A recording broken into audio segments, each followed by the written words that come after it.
பண்ணிட்டோம்? அடியும் முடியும் தேடி இந்த இறைவன் ஜோதி சொரூபமான சிவலிங்க சொரூபத்தை பார்த்து இவர் ஒரு பக்கம் வராக அவதாரத்தை எடுத்து 1000 வருஷம் தேடுறார், அவர் ஒரு பக்கம் 1000 வருடம் தேடுறார். ஆனா திருமாலுக்கு தோன்றுகிறது, நான் என்கின்ற அகந்தையை எவர் ஒருவர் விடுவாரோ அவர் ஆண்டவனை தொடுவார். முன்பே சொன்ன இல்லையா? இப்போ இத சொன்ன அவரே யோசிக்கிறார், என்னன்னு 2000 ஆண்டு காலத்தை இப்படி தொழில் செய்யாமல் நாமே என்ன பண்ணிட்டோம்? வீணாக்கி விட்டோமே. இறைவா என்னை மன்னித்து விடு, நான் சிறியவன். அதுக்கு எங்க வாரியார் சுவாமிகள் ஒரு உதாரணம் சொல்லுவார். இந்த சேத்துல பன்றி புரண்டுட்டு வருமா, யானை கங்கையில் குளிச்சுட்டு வருமா, ரெண்டும் ஒரே பாலத்தில் கிராஸ் பண்ணணும். இந்த பன்றி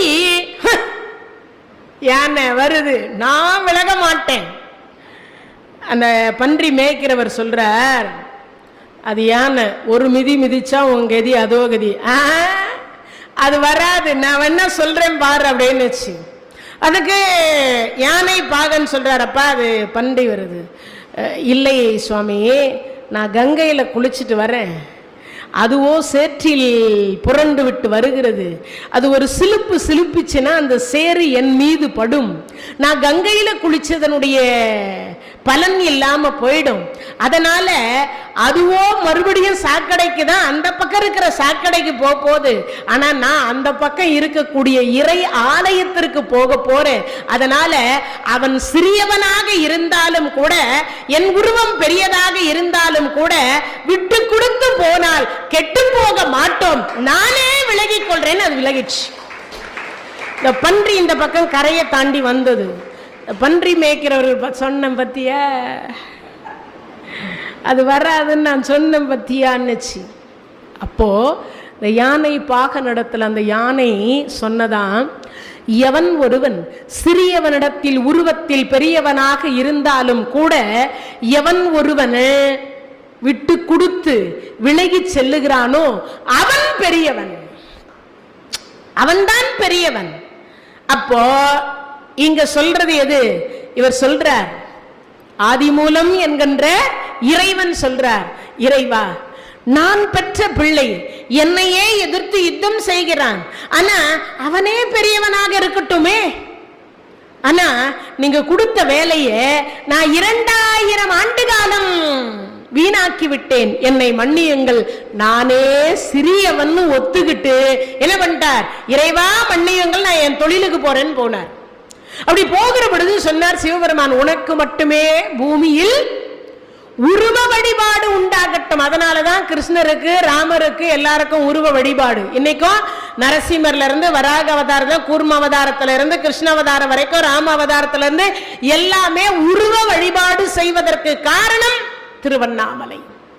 அந்த அண்ணாமலையார் கொடுத்த வரப்பிரசாதம் யாருக்கு? காக்கும் கடவுளாக இருக்கக்கூடிய திருமாலுக்கு கொடுத்து முடிச்சிட்டார். சரி, இப்ப உயிர உயிர பறக்கிறார் பிரம்மா, உயிர உயிர பறந்துட்டார். இப்ப பறந்து போன பிரம்மா இடையில சிவபெருமானுடைய திருமுடியிலிருந்து தாழம்பு கீழே வருது, பூமியை நோக்கி வாடிட்டு கீழே விழ வருகிறது. அப்படி வரும்பொழுது இந்த பிரம்மா கேட்கிறார், அம்மா நீ எங்கிருந்து வர? சிவபெருமானுடைய திருமுடியிலிருந்து வரேன். ஓ அப்படியா, ஒன்றும் இல்லை, நீ என்ன பண்ற? என்ன? நீ ஒரே ஒரு பொய் சொல்ல. இங்க ஆரம்பிச்சதுதான் பொய்,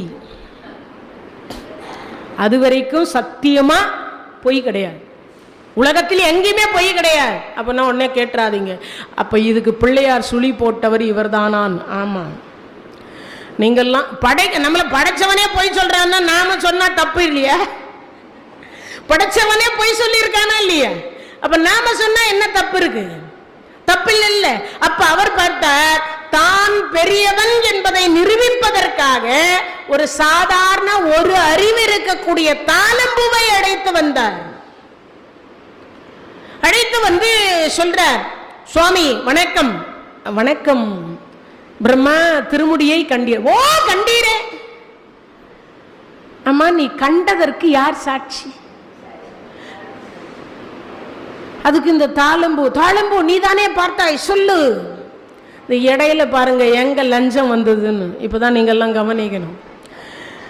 இதுவரைக்கும் லஞ்சம் என்பதற்கு கிடையவே கிடையாது. இப்ப அந்த தாளம்பூ சொல்லுது, நான் போய் சொல்றேன், ஆனா என்ன தருவீங்க? நீங்க படைக்கிற கடவுள் பிரம்மா, நான் தாழம்பூ, அப்போ நீங்க எனக்கு என்ன தருவீங்க? தாமரைன்னு ஒண்ணு இருக்குது இல்ல, அதுதான் உலகத்தில் எல்லா கடவுளையும் பூஜிக்கக்கூடிய முதல் மலரா இருக்கின்றது. அத ரெண்டாவதா போட்டு உன்னை முதன்மையாக்குறேன். இந்த பிரம்மா சொல்லிட்டார், உலகத்தில் எல்லா கடவுளையும் பூஜிக்க முதல் மலர் நானா இருக்கின்ற. இதுக்கு கொஞ்சம் வந்துருச்சு. நாமெல்லாம் கொஞ்சம் படிச்சாவே என்ன வந்துரும், மானா கானா வந்துருமா, மண்ட கர்வம். அப்போ அது வந்துடுது இல்லையா? அப்ப இந்த தாளம்பூ சொல்லுகிறது, இப்போ பிரம்மாவே நமக்கு உத்தரவாதம் கொடுத்து விட்டார், இனி யார் தர வேண்டும், வாங்க நான் போய் சொல்றேன்னு வந்துடுச்சு. வந்தது. இப்ப தாளம்பூ சொல்லுது, ஆமா என் திருமுடியை கண்டார் என்பதற்கு யார் சாட்சி? தாளம்பூ சொன்னது, அவர் பார்த்ததை நான் பார்த்தேன்னு. ஏன்னா அந்த தாளம்பூ இறைவன் மேல திருமுடியில தான் இருந்தது. அதனால இப்ப சிவபெருமான் சொல்றார், சத்தியமாக கண்டாயா? சத்தியமாக பார்த்தேன். உண்மையாக பார்த்தாயா? உண்மையாக பார்த்தேன். எதை பார்த்தாய்? இந்த பிரம்மா என்று சொல்லக்கூடிய அன்னப்பறவையாக இருந்து உயர உயர பறந்து உங்களுடைய திருமுடியை கண்டார் என்பதை நான் கண்டேன். சிவபெருமான் பார்த்தார். ஏன்னா உண்மையிலே சிவபெருமானை போன்று கருணை கடவுள் கிடையாது. நினைச்சிருந்தா நெற்றிக்கண்ணை திறந்து ஒரு வினாடியில எரிச்சு சாம்பலாக்கி இருக்கலாம். என்னிடத்தில் பொய் சொல்லுகிறாயா? கடவுளிடத்திலும் பொய்யா? என்னிட அவருக்கு தெரியாத ஏதாவது நடக்குமா? அவன் நன்றி ஒரு அணுவே அசையாது. ஒரு அணுவே அசையாத பொழுது இது அசையுமா? இது எங்கிருந்து வருது, என்ன நடக்கின்றது என்பதை இறைவன் பாட மாட்டான். ஏன்னா நம்ம நிறைய பேர் எல்லாருமே நினைச்சுட்டு இருக்கிறோம், நம்ம பண்ற தப்புக்கு சத்தியமா சாட்சியே கிடையாது. நம்ம பண்ற பாவத்திற்கு நிறைய பேர் நினைத்து கொண்டிருக்கிறார்கள் என்ன இல்லைன்னு, சாட்சி இல்ல, பண்ற பாவத்துக்கு சாட்சி இல்லைன்னு. ஆனா ரெண்டு பேரை ஓபன் பிளேஸ்ல வச்சு இருக்கிறார் இறைவன். யார் அவங்க ரெண்டு பேரு? பஞ்சபூதங்கள் என்று சொல்லக்கூடிய இந்த மண்ணும் ஆகாசமும் ஓபன் பிளேஸ். நல்லா கை தட்டணும். எவ்வளவு பெரிய பயன் தெரியுமா? இந்த பஞ்சபூதங்கள் நம்மை கண்டிப்பாக ஒரு நாள் தண்டனைக்கு உரியவர்களாக ஆக்கும். அதான் பஞ்சபூதத்தினுடைய வேலை. பஞ்சபூதத்தை கொண்டுதான் நவகிரகங்கள் இயங்கிக் கொண்டிருக்கின்றன. அந்த நவகிரகங்கள் நம்மை சுற்றி வருகிற பொழுது அதற்குரிய தண்டனையை நமக்கு கொடுத்தே தீர்வார்கள். அப்ப யோசிக்கணும்ல. அப்போ இந்த பூமி ஓபன் பிளேஸ், மேல இருக்கக்கூடியது ஓபன் பிளேஸ், ஆகாயம். ஒன்னும் இல்ல, நிவாத கவசர் காலகேயர்கள்னு ரெண்டு பேர் இருந்தாங்க. 3,60,00,000 பேர். அவங்க எவ்வளவு? 3,60,00,000 பேர். அர்ஜுனன் பாசுபதத்தை வாங்கிட்டு நேரா இந்திரலோகத்துக்கு இந்திரன் கூட்டு போயிட்டான். 33 கோடி தேவர்கள் சண்டை போட்டோம், அவர்களை ஜெயிக்க முடியல. இந்த நிவாத கவசர் காலகேயர் 1000 வருஷம் சிவபெருமானை வேண்டி தவம் பண்ணி ஒரு வரம் வாங்கினாங்க. என்னப்பான்னாங்க, யமை எங்களை தொடக்கூடாது, எங்களுக்கு சாவே வரக்கூடாது. அப்பா பிறந்தா இறப்பு நிச்சயம். அப்படியே பரம ரகசியம், பரமசிவன் கொடுக்கிற ரகசியம். இந்த வரம் நீங்க எனக்கு கொடுங்க. என்னப்பா வரம்? கையும் வாயும் ஒன்னா இருக்கின்ற பொழுது பானம் போட்டா எங்க உயிர் போகணும். இந்த கையும் இந்த வாயும் ஒன்னா இருக்கின்ற பொழுது பானம் போட்டா எங்க உயிர் பிரியணும். சத்தியமா யாருக்கும் சொல்ல மாட்டியே? சத்தியமா சொல்ல மாட்டேன். சிவபெருமான் சத்தியம் பண்ணிட்டு போயிட்டார். இப்போ அது நடந்துகிட்டே இருக்கு. பாரத கதை நடந்தது, எல்லாம் பண்ணாரு அர்ஜுன பெருமான். இறைவன் சிவபெருமானுடைய பாசுபதம் கையில இருக்கு. 3,60,00,000 பேர் நிவாத கவச காலகேயர்கள் இடத்துல சண்டை போடுறார். முடியல. என்ன மாதலி கேட்கிறார், இந்திரனுடைய தேரோட்டியின் பேர் மாதலின்னு பேரு. அவர்கிட்ட கேட்கிறார், இவங்க ரகசியம் தான் என்னையா, என்ன பானம் போட்டாலும் சாக மாட்டேன்னு சொல்றாங்களே ஐயா, நான் எப்படியா இவர்களை வெல்லுவது? ஐயா எனக்கும் ஒன்னும் தெரியல, தெரிஞ்சிருந்தா நானும் சொல்லி இருப்பேன். அப்போ ஏ பூமி மாதா, ஏ ஆகாசவாணி, உங்களுக்கு தெரியாமல் எதுவும் நடந்திருக்காதேன்னு பூஜையை பண்ணார். பூமி மாதாவா ஆகாசவாணி வந்து சொல்றா, அர்ஜுன பெருமானே ஒன்றும் இல்லை, அவர்கள் கையும் அவர்கள் வாயும் ஒன்றாக இருக்கின்ற பொழுது தாங்கள் பானம் போடுங்கள், அத்தனை பேரும் இறந்துடுவாங்க என்னார். மாதலி தேர திருப்புன்னார். அப்ப அவர்களை கொல்லவில்லையா? நீ முதல்ல தேர திருப்புன்னார். எவ்வளவு வேகமா திருப்புவே? ஒரு நிமிடத்திற்கு 9,70,000 யோசனை ஆஞ்சநேய சுவாமிகள் கடப்பார். ஜோன்னு பெய்கிற மழை, இடி, மின்னல், புயல், காற்று அவ்வளவுலையும் ஒரு துளி கூட தன் மேல விழாம இடையில பூந்து போயிடுவாராம். அவ்வளவு சுருக்கிக்குவார்னு அர்த்தம். உடம்ப அவ்வளவு பெருசாவும் ஆக்குவார், அவ்வளவு சுருக்கிக்கவும் செய்வார். அப்பேற்பட்ட ஆஞ்சநேய சுவாமிகள் வேகம் போற, வேகத்துக்கு சொல்றேன் கட்டுப்பாடு. அது மாதிரி இப்ப இவர் சொல்றார், சுவாமி எவ்வளவு வேகமானாலும் நான் தேர ஓட்டுவேன், திருப்புவேன்னார். அப்படியா, சரி இப்ப வீட்டுக்கு திருப்பு தேரேன்னார். வீட்டுக்கு தேர் திரும்புது, எங்க ரிட்டன் தோல்வி. இப்போ இந்த நிவாத கவசர் காலகையர்கள் இருக்கிறார்கள், அவர்கள் சொல்றாங்க, அர்ஜுனன் தோத்து போறான் தோத்து போறான் தோத்து போறான்னு இந்த கையை எடுத்து வாயில வச்சு விசில் அடிச்சாங்க. முதல்ல விசில் அடிக்க கத்து கொடுத்தவங்க அவங்கதான். அர்ஜுன பெருமான் சொன்னார், மாதலி தேர திருப்புன்னார். ஒரு செகண்ட்ல அப்படி தேர திருப்பின உடனே இவர் பானம் போட்டார், அத்தனை பேரும் ஆண்டு போனார்.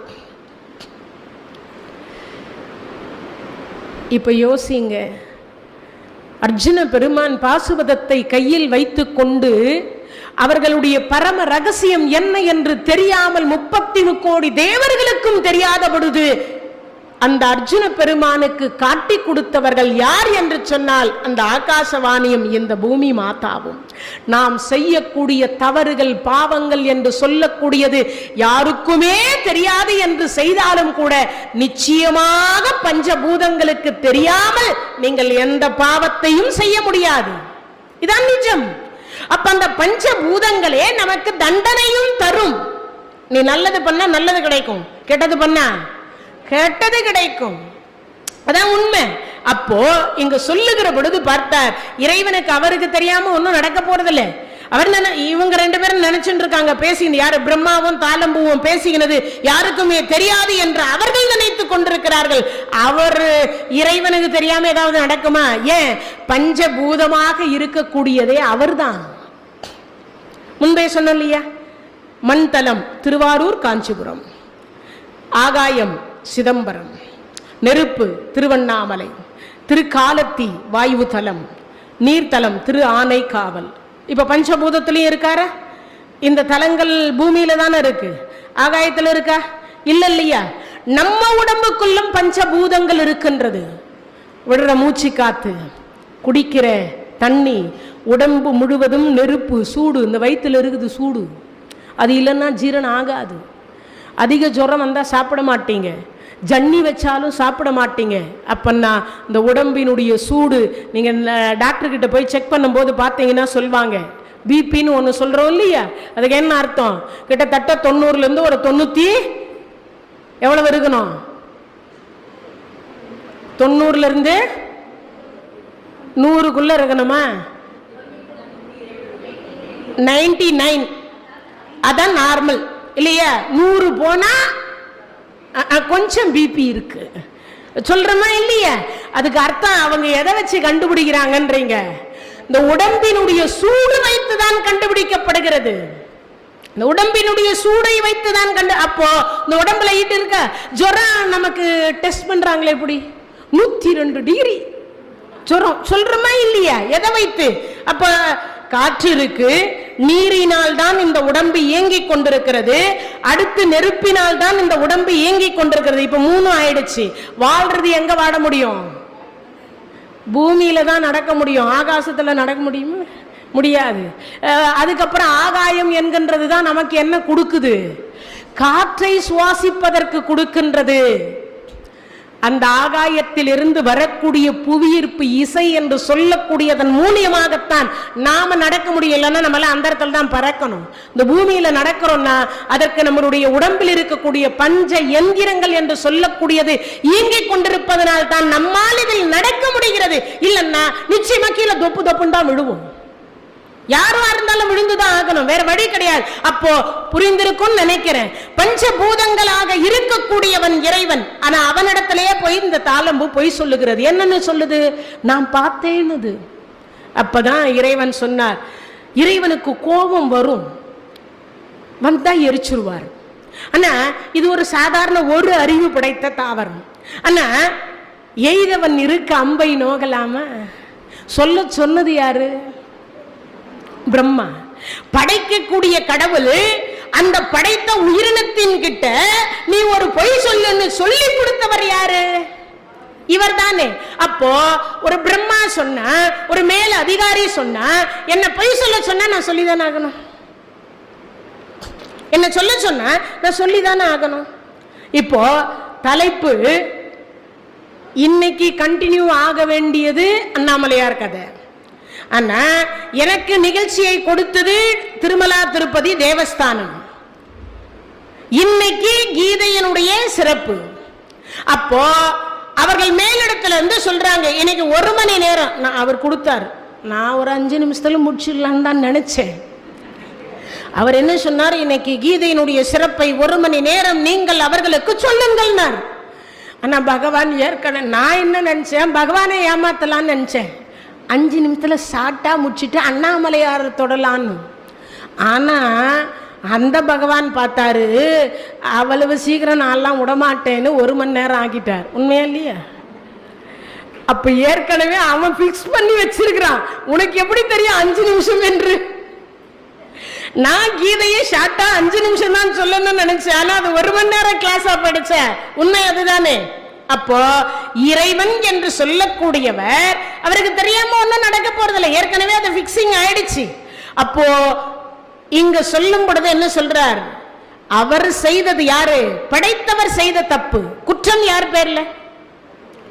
இப்போ அவர் சொன்னார், டிடி தேவஸ்தானத்திலிருந்து போன் வந்த, அம்மா நீங்க கீதையை இன்னைக்கு ஒரு 1 மணி நேரம் சொல்லுங்க, இன்னைக்கு கீதையினுடைய ஜெயந்தின்னு. இப்ப அவர் அதிகாரிக்கு உத்தரவு கொடுத்ததுனால என்ன, இப்ப இது டெலிகாஸ்ட் ஆச்சுன்னா அவர் சொல்வார், நாங்க கீதையை பேச சொன்னமே, நீங்க ஏன் அண்ணாமலையார பேசி இருக்கிறீங்கன்னு கேள்வி வந்தா அடுத்த நாள் நிகழ்ச்சி கொடுக்கிற பொழுது வருமா? நம்ம சொல்றதை விட்டுட்டு இவங்க ஒரு தலைப்புல பேசி இருக்காங்க, வருமா? மனஸ்தாபம் வரல. இப்ப நான் கீதையை 1 மணி நேரம் சொன்னது மாதிரியே கொடுத்துட்டேன். இப்ப தலைப்பு போயிடுச்சா? இப்ப மேலதிகாரி சொன்னதற்கு ஏற்றார் போல நான் நடந்து கொண்டேன். அதே போல படைத்த பிரம்மா சொன்னதுனால தாழம்பு போய் சொன்னது. இப்போ எய்தவன் இருக்க அம்பை நோவது எந்த காரணம்? அப்பதான் பார்த்தார் பிரம்மா, ஒரு படைக்கக்கூடிய கடவுளாக இருந்தும் கூட தாங்கள் எப்படி பொய் சொல்லலாம்? கடவுள் பொய் சொல்லலாமா? இல்ல பொய் சொல்றவரை பார்த்து பொய் சொல்லாதேன்னு சொல்றவர் கடவுள். ஆனா இவரே பொய் சொல்லுவதற்கு சொல்லி கொடுத்து சொல்லுவது நியாயமா? நியாயம் இல்லை தானே. அதனால சொல்றார் இவர் என்னன்னார், பூமியில் தங்களுக்கு கோயில் இல்லாமல் போக கடவது கொடுத்துட்டார் சாபம். எக்காரணத்தை கொண்டும் தாளம்பூ என்று சொல்லக்கூடியது என்னுடைய பூஜையில் நான் ஏற்றுக்கொள்ள மாட்டேன் என்று சொல்லி பூஜைக்கு பயன்படாமல் போக கடவது என்கின்றதை தாளம்பூக்கு கொடுத்தார். இது நடந்தது திருவண்ணாமலை தலத்தில், அண்ணாமலையாருடைய அற்புதம். இப்போ தாளம்பூ அப்போ கிடையாதா? பூஜைக்கு கிடையாதா? ஆனா ஆடி மாசத்துல அம்பாளுக்கெல்லாம் நிறைய தாளம்பூ சாத்துறாங்களே, அதெல்லாம் எப்படி? 1000 வருஷம் தவம் பண்ணது அந்த தாளம்பூ. யாரை வேண்டி? சிவபெருமானை வேண்டி. சிவசிவ என்கிற தீவினையாளர் சிவசிவ என்றிட தீவினை மாலும் சிவசிவ என்றிட தேவரும் அவர் சிவ சிவ என்ன சிவகதி தானே. அப்பேற்பட்ட சிவபெருமான் 1000 வருஷம் தவம் பண்ணுது. ஒரு காலை மடக்கி ஒரு காலில் ஊன்றி கொண்டு சிவாய நமையென்று சிந்தித்திருப்பார்க்கு அபாயம் ஒரு நாளும் இல்லை. இப்ப அந்த இறைவனை வேண்டி பிரார்த்தனை பண்ண இறைவன் ஏற்கனவே கருணாமூர்த்தி, அன்பே சிவம். அவரை மாதிரி உலகத்துல கருணை கடவுள் சொல்லிக்க முடியாது. அந்த அன்பே சிவமாக இருக்கக்கூடிய இறைவன் பார்த்தார், ஒரு அறிவு, அதுக்கு அறிவே ஒண்ணுதான்.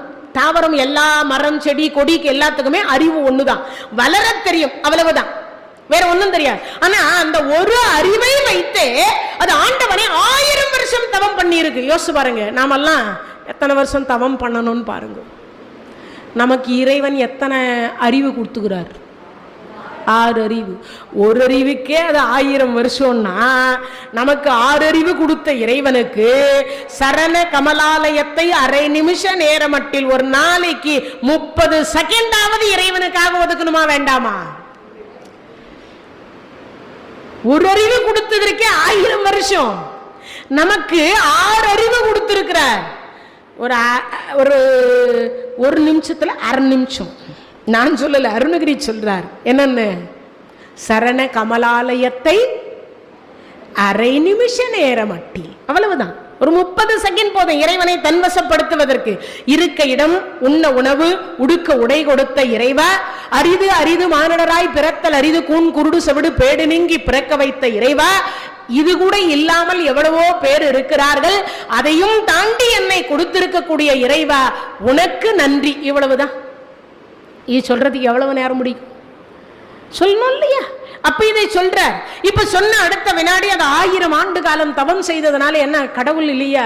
பொன்னும் மெய்பொருளும் தருவானை, போகமும் திருவும் புணர்ப்பானை, பின்னை என் பிழையை பொறுப்பானை, பிழையெல்லாம் தவிர பணிப்பானை, இன்ன தன்மை என்று எரிவொன்னா எம்மானை எளிய வந்த பிரான்.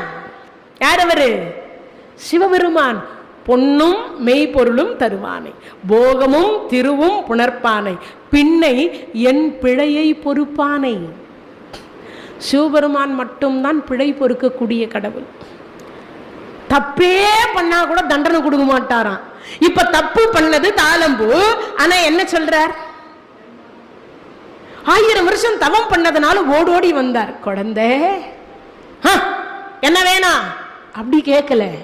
எப்படி கேட்கிறார்?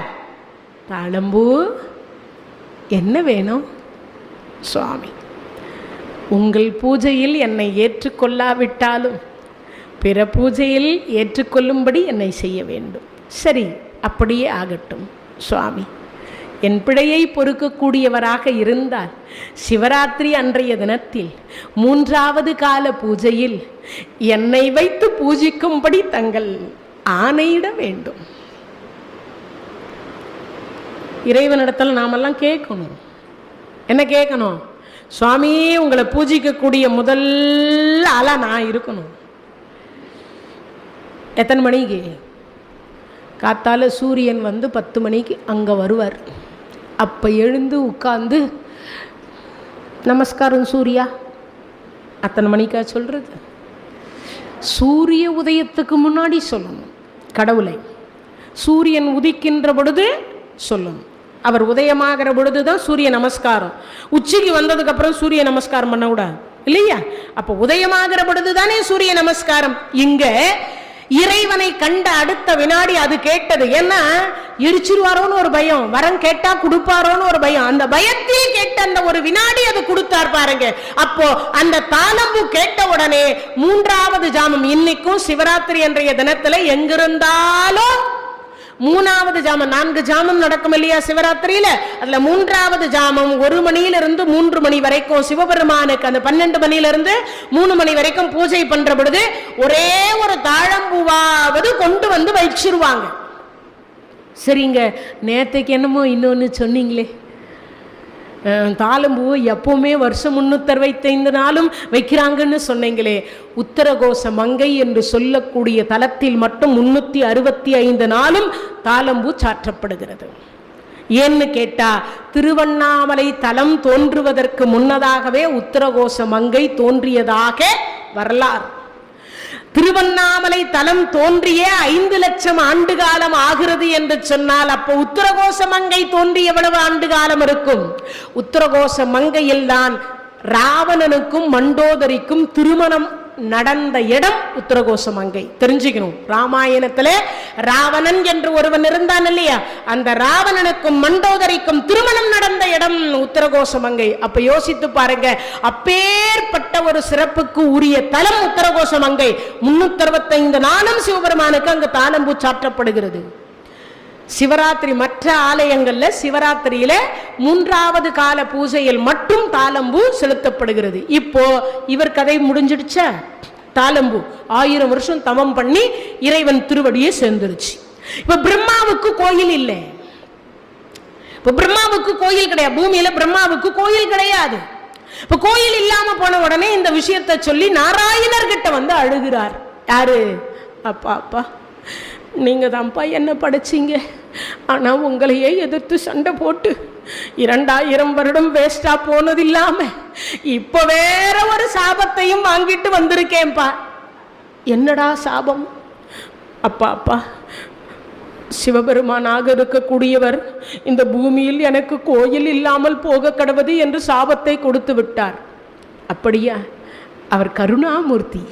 வா, இருவரும் தவம் செய்வோம். 1000 ஆண்டு காலம் பிரம்மாவும் விஷ்ணுவும் 1000 வருஷம் தவம் பண்ணாங்க. மறுபடியும் காட்சி கொடுக்கிறார். பிரம்மாவுக்கு பயம், எதிர்த்தாப்பல போனா எரிச்சிட்டா என்ன பண்றது? அதனால நாராயணர் முன்னாடி நின்னார். நாராயணா, என்ன வேண்டும்? சுவாமி, படைக்கிற கடவுள் இல்லாமல் இந்த பூமியில் எந்த கடவுள் படைக்கிறார் என்று யாருக்கும் தெரியாது இல்லையா? காக்கும் கடவுள் திருமால் நான் இருக்கின்றேன். சங்கரா என்று சொல்லக்கூடிய முக்தி தரக்கூடிய கடவுள் தாங்களும் இருக்கின்றீர்கள். ஆனால் உலக மக்களுக்கு படைக்கக்கூடிய கடவுள் யார் என்று தெரியாமலே போகிவிடும் அல்லவா? ஆமாம், அதற்கு தனியாகத்தானே கோயில் இருக்கக்கூடாது. ஒன்றுமில்லை, எனக்காக உங்களுக்காக 3 பேரும் சேர்ந்து ஒன்றாக காட்சி கொடுக்கலாம் அல்லவா? தத்தாத்ரேய சொரூபம், இடையில் சிவபெருமான், வலப்பக்கம் மகாவிஷ்ணு, இடப்பக்கம் பிரம்மா. தத்தாத்ரேய சொரூபம் என்று சொல்லக்கூடிய மும்மூர்த்திகள் சொரூபம் என்று சொல்லக்கூடிய சொரூபத்தை காண்பித்த இடம் திருவண்ணாமலை தலம். அப்போ பிரம்மா, விஷ்ணு, சிவன் 3 பேரும் ஒன்றாக இருக்கக்கூடிய தலம். அதனாலதான் நினைத்தால் என்ன கிடைக்குது? முக்தி கிடைக்குது. அப்போ அந்த திருவண்ணாமலை தலத்தை ஒவ்வொரு நாளும் அண்ணாமலையாருக்கு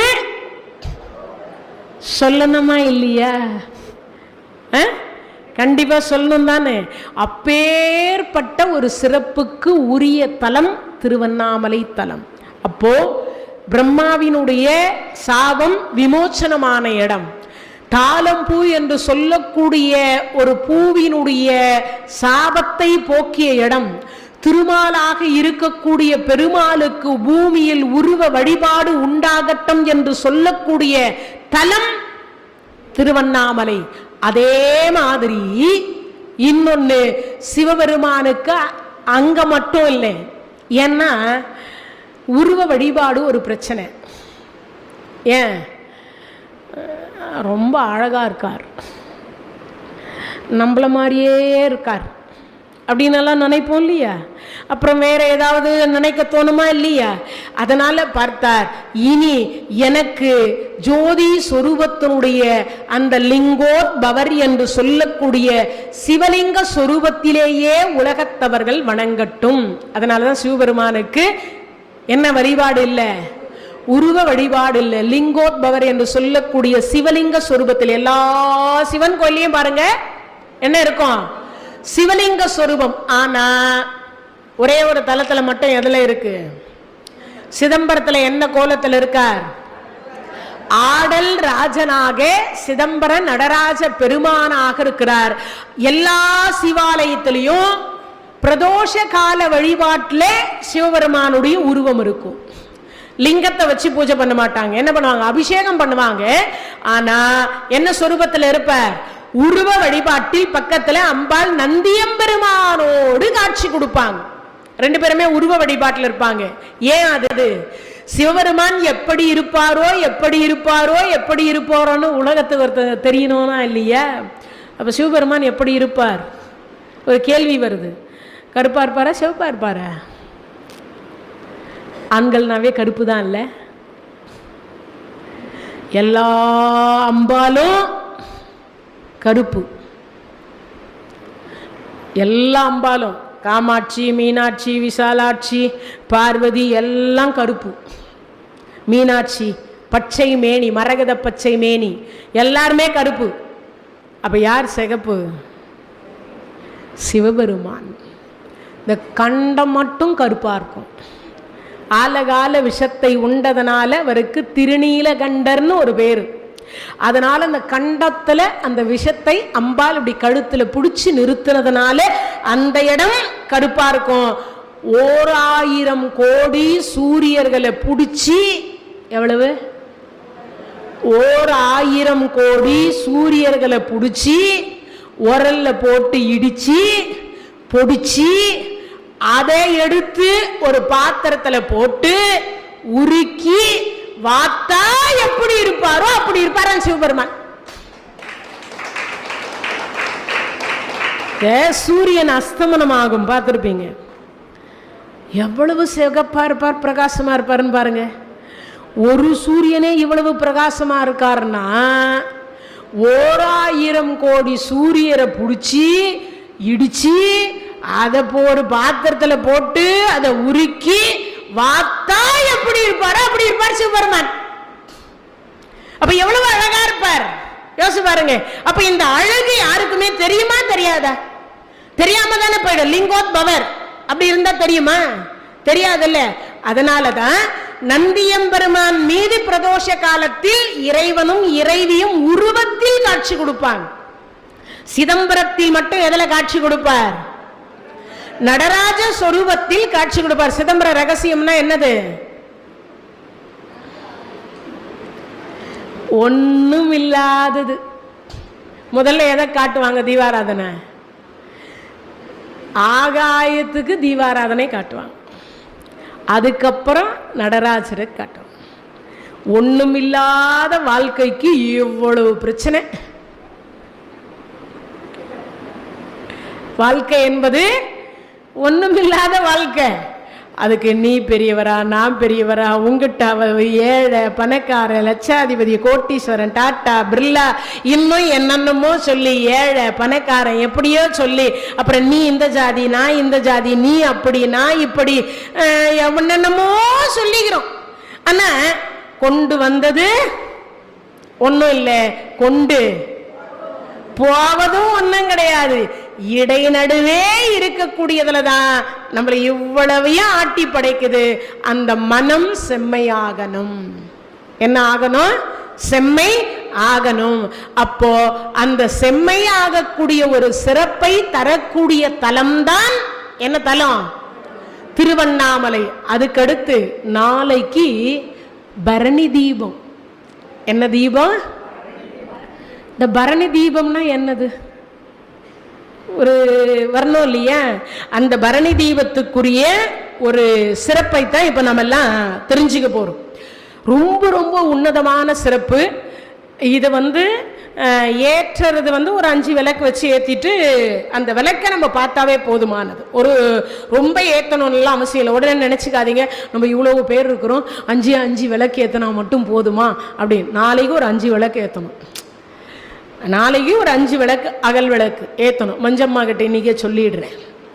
ஒரு 5 விளக்கு வாங்கி ஒரு தட்டில் ஒரு சும்மா கோலம் போட்டு ஒரு மஞ்சள் குங்குமம் வச்சுட்டு அதில் ஒரு எந்த திசைனாலும் அப்படியே வட்டமாக, ஒரு திசையும் பார்க்காம அப்படி வட்டமாக வச்சுட்டு நீங்கள் எல்லாரும் சாயங்காலம் 6 மணிக்கு அந்த விளக்கை மட்டும் பார்த்துட்டு அதுக்கப்புறம் இப்போ அதுக்குரிய கதையை இப்போ நான் சொல்ல போகிறேன்.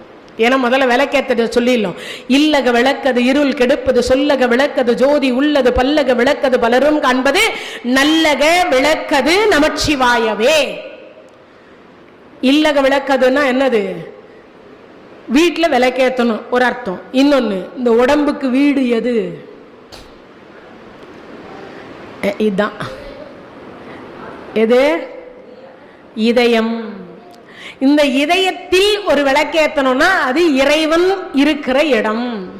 கும்பாபிஷேகம் பண்ண உடனே முதல்ல கோபுரத்துக்கு பண்ணுவாங்க, அடுத்து மூலவருக்கு பண்ணுவாங்க. 2 தீர்த்தத்தையும் வாங்கி முதல்ல தலையில தெளிச்சுப்போம், அப்புறம் கொஞ்சோண்டு குடிச்சிடுவோம். ஏன் தெரியுமா? வெளியில உள்ள இருக்கிறவரை எடுத்து வெளியில வச்சு கும்பாபிஷேகம் பண்ண முடியாது. எடுத்தா நம்ம கெதி எல்லாம் அதோட கெதி. இதயத்தை வெளியில எடுத்து வச்சு கும்பாபிஷேகம் பண்றோம்பா, அதனால இறைவா நீங்க இருக்கிறையே அப்படின்னு கும்பாபிஷேகம் பண்ண முடியாது இல்லையா? அதனால இது இறைவன் இருக்கிற கோயில், அதுக்கு ஒரு விளக்கு ஏத்தணும். அந்த விளக்கை எப்படி ஏத்துறது?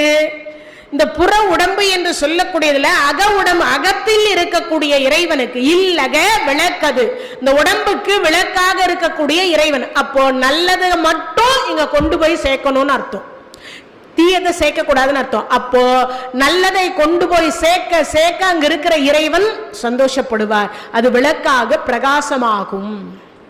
அது விளக்காக இங்க நம்மை தூய்மைப்படுத்துவது. இல்லக விளக்கது இருள் கெடுப்பது, சொல்லக விளக்கது ஜோதி உள்ளது, பல்லக விளக்கது பலரும் காண்பது. இப்போ கரண்ட் இல்லாம லைட் எல்லாம் ஆஃப் ஆயிடுச்சுன்னா இங்க உங்க மூஞ்சி எனக்கு தெரியுமா, என் மூஞ்சி உங்களுக்கு தெரியுமா?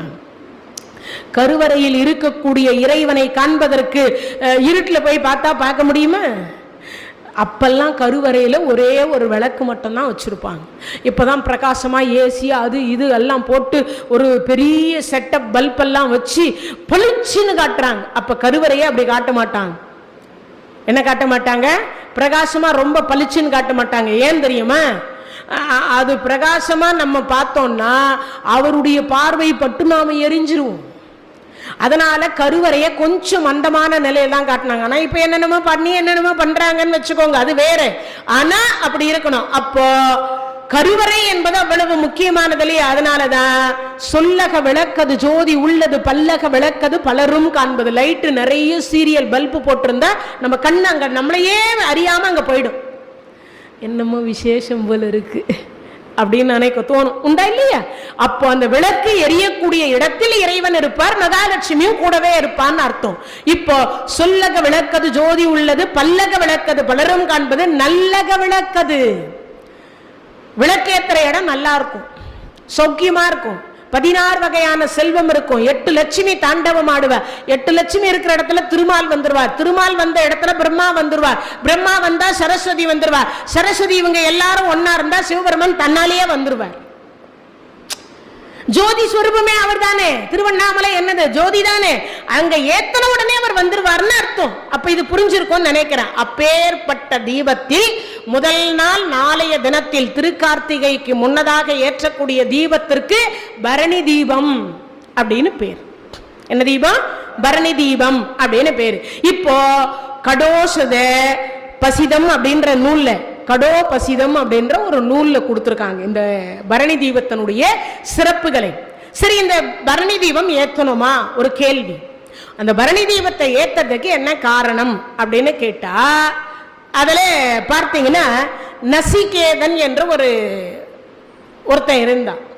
அவன் ஒரு ராஜாவினுடைய மகனை கூட வச்சுக்கலாம்.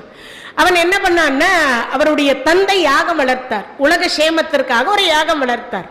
இந்த யாகத்திற்கு 33 கோடி தேவர்கள் வந்தாங்க.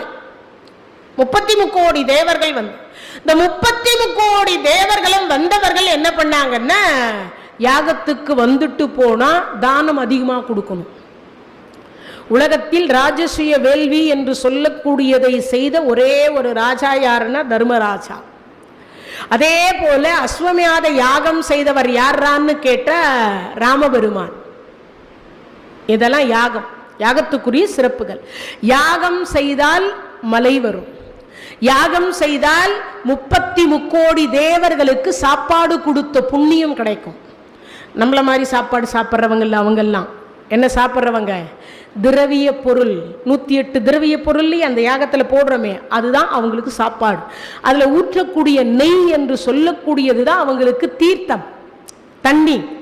அந்த தண்ணி அதுதான். கடைசியாக பூர்ணாகுதி என்று ஒன்று கொடுப்போம் அல்லவா, அதுதான் சிவபெருமானுக்குரிய அவிர்ப்ப பாகம், அதான் அவருக்குரிய சாப்பாடு.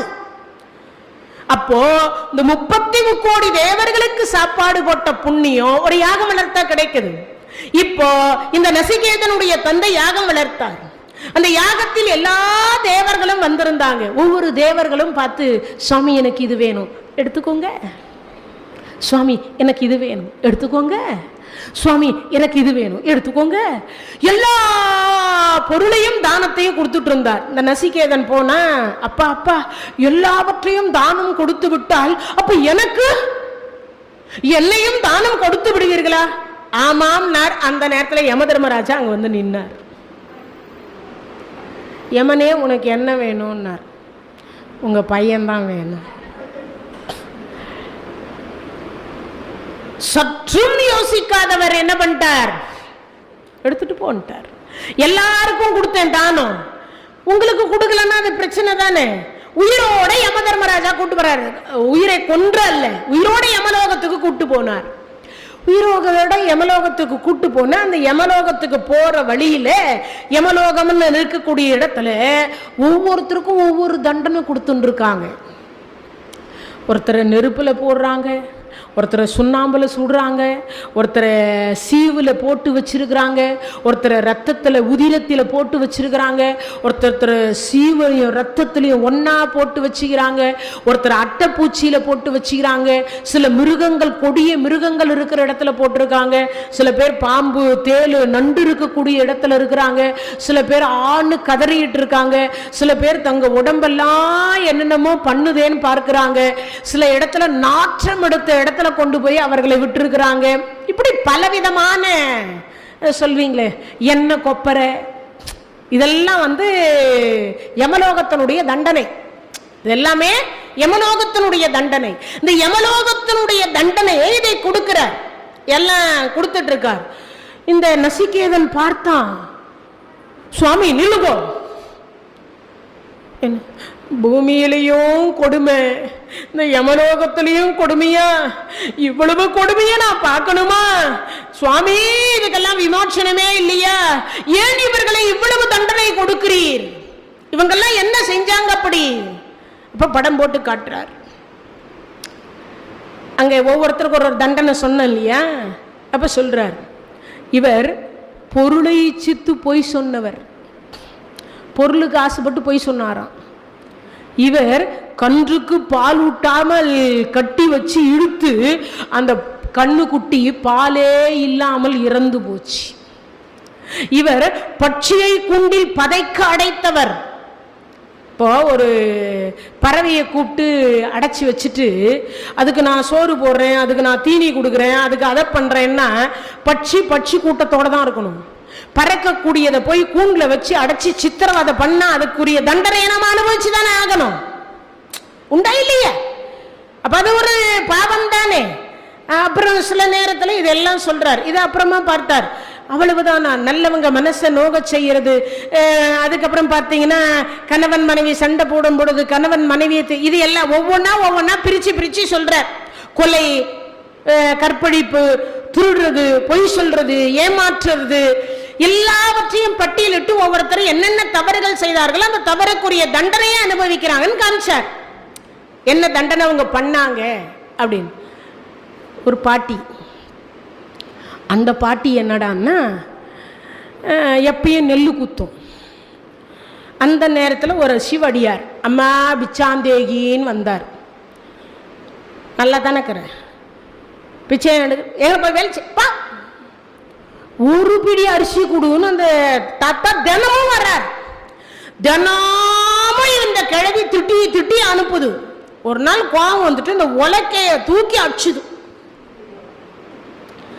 எப்ப பார்த்தாலும் என்ன சும்மா அரிசி கொடுன்னு கேட்குறேன் அப்படின்னு என்ன பண்ணுறது, உலக்கையை தூக்கி அடிச்சு அந்த உலக்கையில ஒட்டி கொண்டிருந்த ஒரு அரிசி போய் அந்த அடியாருடைய தட்டில் விழுந்துருச்சு. யமதர்மராஜா இப்போ அந்த பாட்டியை உயிரை பிடிச்சி, அதுக்கு முடிஞ்சு போச்சு, ஆயுள் முடிஞ்சது, அதை அழைச்சிட்டு போறார். எங்க? யமலோகத்துக்கு. யமலோகத்துக்கு உள்ள கொண்டு போய் தண்டனை கொடுக்கறதுக்கு முன்னாடி நம்மளை எல்லாரையும் கைலாயத்தில் கூட்டு போய் சிவபெருமானையும் வைகுந்தத்தில் கூட்டு போய் நாராயணரையும் காட்டிட்டு தான் கூட்டு போவாங்க. பார்த்துக்கோ, உள்ள போக கூடாது, வெளியிலே இரு. இந்த கிழவி என்ன பண்ணுச்சு, குடு குடு குடு குடு குடுன்னு ஓடி போய் சிவபெருமான் காலை கெட்டியாக பிடிச்சிக்கிச்சு. சுவாமி, நான் என்ன பாவம் பண்ணியிருந்தாலும் நீங்கள் அவங்கிட்ட மட்டும் என்ன காட்டி கொடுக்காதீங்க, அவன் கூட என்ன அமுச்சு வச்சிடாதீங்க, உங்களை நான் கெட்டியாக பிடிச்சிக்கிறேன். சிவபெருமான் காட்டி கொடுப்பார? கருணாமூர்த்தி இல்லையா? இந்த போன கிழவியை காணுமேன்னு வாசப்படியில 3 மணி நேரம் நிற்கிறார், வரவே இல்லை அந்த கிழவி. கடைசியில பார்த்தா எட்டி பார்த்தா கெட்டியா பிடிச்சுட்டு இருக்கு. சிவபெருமான் கிட்ட, சுவாமி அது ஒரு நாளும் தானமும் பண்ணல, தர்மமும் பண்ணல, அப்பேற்பட்ட கிழவியை கொண்டு வந்து இப்ப கைலாயத்துல, அதுவும் உங்க பாதத்துக்கு பக்கத்துல உட்கார வச்சிருக்குது, அந்த கிழவியை வெளியில் அனுப்புங்க சுவாமி, நான் யமலோகத்துக்கு கூட்டு போனோன்னு வாதாடுறார். சிவபெருமான் சொல்றார், ஒரே ஒரு அடியார் ஒரு நாள்ல ஒரு அரிசி அந்த அடியாருக்கு போட்டதனால அவள் என் பாதத்தில் இருந்து விட்டு போகட்டும், யமனே நீ போன்ட்டார். ஒரு அரிசி போட்டதுக்கே அப்படின்னா நமக்கெல்லாம் என்னன்னு யோசிக்கணும் இல்லையா? இப்ப இதெல்லாம் தண்டனை, யமலோகத்துக்குரிய தண்டனையில ஒரு கதாபாத்திரத்துல நான் உங்களுக்கு சொல்லிட்டு இருக்கேன். இப்போ யமதர்மராஜா நசிகேதன் இடத்துல சொல்றார், அவரவர்கள் என்ன பாவம் புண்ணியம் செய்தார்களோ அதற்குரிய தண்டனை கொடுக்கக்கூடிய லோகம் யமலோகம். ஒரு சின்னதா ஷார்ட்டா இன்னொன்னு சொல்றேன். மாண்டவியர்னு ஒருத்தர் இருந்தார். அவருக்கு வயசு ஒரு 10-11 இருக்கும். தும்பியை பிடிச்சி வாழை கிள்ளி ஆணியை சொருகி, அதாவது முள்ளை சொருகி, கருவேல முள்ளை சொருகி பறக்க விட்டுட்டார். இது அப்பா அம்மா குரு 3 பேருமே பார்த்துட்டு இருந்தா, ஏதோ குழந்தை விளையாடுறான்னு விட்டா. இவருக்கு என்ன பண்ணாங்க, நெஞ்சில ஆணி அடிச்சு கல்லுமரத்துல தொங்க விட்டுட்டா. சாலுவ மன்னன் யமலோகத்துக்கு போறார். ஆணி மாண்டவர், ஏண்டா எங்களை என் நெஞ்சில ஆணி அடிச்சேன்னு கேட்கலான்னு. அது நலாயினி சரித்திரத்தில் அவரை கீழே இறக்கி விட்டுட்டு அதுக்கப்புறம் எடுத்து புடுங்கிடலான்னு பார்க்குறாங்க. ஆனால் இதயத்தில் இருக்கு அந்த ஆணி, எடுக்க முடியல. அறம் வச்சு ராவில்லான்னு பார்க்குறாங்க. அப்போ ஆணி மாண்டவியர் சொல்லிட்டார், டேப்பா வேணாம், இதுவும் ஒரு வசதி தான். என்ன வசதி? எப்பயும் ஒரு கையில் தொன்னையை வச்சுக்கணும், ஒரு கையில் பூ பறிப்பேன். இப்ப வசதியா இருக்குது, தொன்னையை இங்க மாட்டிட்டு 2 கையில பூ பறிச்சு போட்டுப்பேன், நிறைய பூவும் பறிப்பேன், இறைவனுக்கு நிறைய சமர்ப்பணம் பண்ணுவேன் அப்படின்னு சொல்லிட்டு அதனால அவருக்கு ஆணி மாண்டவியர்னு பேர் வச்சாங்க. இவர் இப்ப இந்த ஆணி மாண்டவியர் தவம் முக்தி பெற்று யமலோகத்துக்கு போறார். இப்ப கேட்கிறார் யமங்கிட்ட, ஏண்டா எனக்கு இப்படி ஒரு தண்டனை கொடுத்தேன். அப்ப யமதர்மராஜா சொல்றார், உங்களுக்கு வயசு ஒரு 10 இருக்கும், தும்பியை பிடிச்சி வாழை கிள்ளி கருவேல முள்ள விட்டு சொருகனையை அமுச்சு விட்டீங்களே, அதுக்காக தான் அந்த தும்பியினுடைய இதயத்துல போய் அந்த முள்ளு பட்டுச்சு, அது மாதிரி உங்க இதயத்துல நான் ஆணி அடிச்சேன்னார். முற்றும் துறந்த ஆணி மாண்டவையருக்கே அந்த தண்டனைன்னா நமக்கெல்லாம் செய்யற பாவத்துக்கு என்ன தண்டனைன்னு நாம தான் யோசிக்கணும். ஏன்னா நம்மளாம் நினைச்சுட்டு இருக்கோம் எதுவுமே நம்ம செய்யலன்னு. அப்பா ஆணி மாண்டவியர் சொன்னார், எக்காரணத்தை கொண்டும் 14 வயதுக்கு உட்பட்ட குழந்தைகள் தவறு செய்தால் மாதா பிதா குரு இந்த 3 பேருக்கு பிரிச்சு கொடு. 14 வயதுக்கு மேலே, என்ன 14 வயசு வரைக்கும் அந்த குழந்தைக்கு 6வது அறிவு வளராது. 14 வயசுல தான் 6வது அறிவு தொடருது. 16ல 6 முடிவடையுது. முழுமை அடைவதற்கு 18 வயசு. அதனாலதான் 18 வயசு ஆனா ஓட்டுரிமை. இதை வகுத்து கொடுத்தவர் ஆணி மாண்டவியர், நாம இல்ல. ஆணி மாண்டவியர் தான் வகுத்து கொடுத்தார். அப்ப அப்பேற்பட்ட யமதர்மராஜா இங்க சொல்றார், ஒவ்வொருத்தருடைய பட்டியல் சொல்றார். ஏன்னா பாவங்கள் அவ்வளவு இருக்கு, நம்ம என்ன செய்தோம் நமக்கே தெரியாது இல்லையா? நேற்றைக்கே சொன்னேன், வள்ளலார் சுவாமிகள் மனுமுறை கண்ட வாசகத்துல 44 வகையான பாவத்தை சுட்டி காட்டுறாருன்னு. அது மாதிரி நிறைய பாவங்கள் இருக்கின்றது. அப்படி சொல்லுகிற பொழுது இப்ப அந்த நசிகேதன் சொல்றார், இந்த பாவத்திலிருந்தெல்லாம் நாங்கள் விடுதலை அடையணும், இந்த யமலோகத்தில் வந்தக்கூடிய அத்தனை பேரும் சுபம் பெறணும், ஒருவேளை அவர்கள் செய்த பாவங்கள் எல்லாம் விலக வேண்டுமானால் என்ன செய்யணும்? அவர்கள் செய்த பாவம் எல்லாம் விலக வேண்டுமானால் என்ன செய்யணும்? கார்த்திகை மாதம் என்று சொல்லக்கூடிய மாதத்தில் வரக்கூடிய திருக்கார்த்திகை தீபத்தன்றைய தினத்தில் அதற்கு முன்னதாக பரணி என்கின்ற ஒன்று வரும். பரணி நட்சத்திரம் இன்னைக்கு இன்னைக்கு இல்லை, நாளை பரணி நட்சத்திரம், நாளைக்கு தான் பரணி நட்சத்திரம். அந்த பரணி நட்சத்திரம் என்று சொல்லக்கூடிய 8 மணியிலிருந்து பரணி ஆரம்பிச்சிருது. அதுக்கப்புறமா நமக்கு சாயங்காலம் வரைக்கும் அது பரணி இருக்கு. மறுநாள் காலையில தான் அந்த பரணி முடியுது. அதனால அது வரைக்கும் நம்ம ஏத்தலாம், விளக்கேத்தது. ஆனா சாயங்காலம் ஏத்துறது சிறப்பு. இப்போ அப்படிப்பட்ட அந்த பரணி என்று சொல்லக்கூடிய அந்த நட்சத்திர தினத்தை அன்றைய தினத்தில் 5 விளக்கு, மண்ணுக்கு ஒரு விளக்கு, ஆகாயத்திற்கு ஒரு விளக்கு, பஞ்சபூதங்கள் இருக்கிறது இல்லையா, நீர், நிலம், நெருப்பு, காற்று, ஆகாயம்னு சொல்லக்கூடிய மண்ணோடு சேர்த்து அந்த பஞ்சபூதங்களுக்கு 5 விளக்கு ஏற்றி, அப்போ அந்த யமதர்மராஜா இடத்துல நாம கேட்கணுமா, இந்த தீபத்திற்கு யம தீபம்னு பேரு. என்ன கேட்கணும்? நான் செய்த பாவம் விலக வேண்டும். தாய் வழி 7, தந்தை வழி 7, தன்னுடைய வழியில் 7, 21 தலைமுறை யார் என்ன பாவம் செய்திருந்தாலும் அந்த பாவம் விலகிவிட்டு, இறைவா அண்ணாமலையாரே யமதர்மராஜா, எங்களை கொண்டு போய் சொர்க்கமோ திருக்கைலாயத்திலோ சேர்க்க வேண்டியது நின் கடன். அதனால் நாங்கள் இந்த பரணி தீபத்தை ஏற்றி வழிபாடு செய்கிறோம். எங்கள் மூதாதையர்கள் யார் என்ன பாவம் செய்திருந்தாலும் சரி, நான் ஒருவேளை அறியாமல் செய்த பாவம், உடனே சொல்லிடாதீங்க, தெரிஞ்சே பண்ற பாவத்துக்கெல்லாம் தண்டனை நிச்சயம். ஆனி மாண்டவியர் தெரியாம தான் பண்ணார், அவருக்கே தண்டனை கொடுத்திருக்கும் பொழுது நமக்கு தெரிஞ்சு பண்ற பாவத்துக்கு இல்லை. அப்ப தெரியாம என்ன பண்றோம்? நடந்து போறோம். இவ்வளவு நேரம் என்னை இங்க ஒரு கொசு கடிச்சினே இருக்குது, அது கடிக்க கூடாதுன்னு நானும் அதை தட்டி தட்டி விடுறேன், ஆனா அது அப்பயும் என்ன கடிச்சுட்டே இருக்குது. அப்ப நான் ஒரு அடி அடிப்பனா இல்லையா? அப்போ நடந்து போகிற பொழுது புழு, பூச்சிகள், எறும்புகள் எவ்வளவோ இருக்கு, 8000 கோடி ஜீவராசிகள் இருக்கின்றதல்லவா. அப்படி நடந்து போகிற பொழுது இறைவன் நம்மை படைத்தது போலதான் அந்த ஜீவன்களையும் படைத்தார். நம்மளால நாம் காலில் மிதிப்பட்டு அல்லது நம்ம உடம்பில் ஏதேனும் காயம் ஏற்படக்கூடாது என்பதற்காக ஒரு ஜீவனை நாமல் ஏதாவது செய்கிற பொழுது அதுவும் ஒரு வகை பாவம். அப்ப அந்த பாவத்திலிருந்து, நம்ம தெரியாம செய்யற பாவத்திலிருந்து நம்மை விடுவித்து யமதர்மராஜா திருக்கைலாயத்தில் கொண்டு போய் நம்மை விடுவதற்கு ஏற்றக்கூடிய தீபம் தான் இந்த யம தீபம். அதுக்கு பேரு பரணி தீபம்னு பேரு. ஆனா யம தீபம்னு சொல்ல மாட்டாங்க. யமன்னு சொன்ன அபசகுனமா இருக்குமேன்றதுக்காக என்ன சொல்லுவாங்க? பரணி தீபம். ஏன் அது பரணின்னு பேர் வச்சாங்க தெரியுமா? தரணி ஆளும். தரணினா என்னது தெரியுமா? மேல இருக்கக்கூடிய லோகம். ஆனா நாமெல்லாம் என்ன நினைச்சுட்டு இருக்கோம்? பரணியில பிறந்தா தரணி ஆல்வம், தரணி ஆல்வம் வாங்க. ஆனா அது பரணி தீபம் ஏற்றினால் தரணி ஆளலாம் என்பது அதனுடைய பழமொழி தாத்பரியமும் கூட.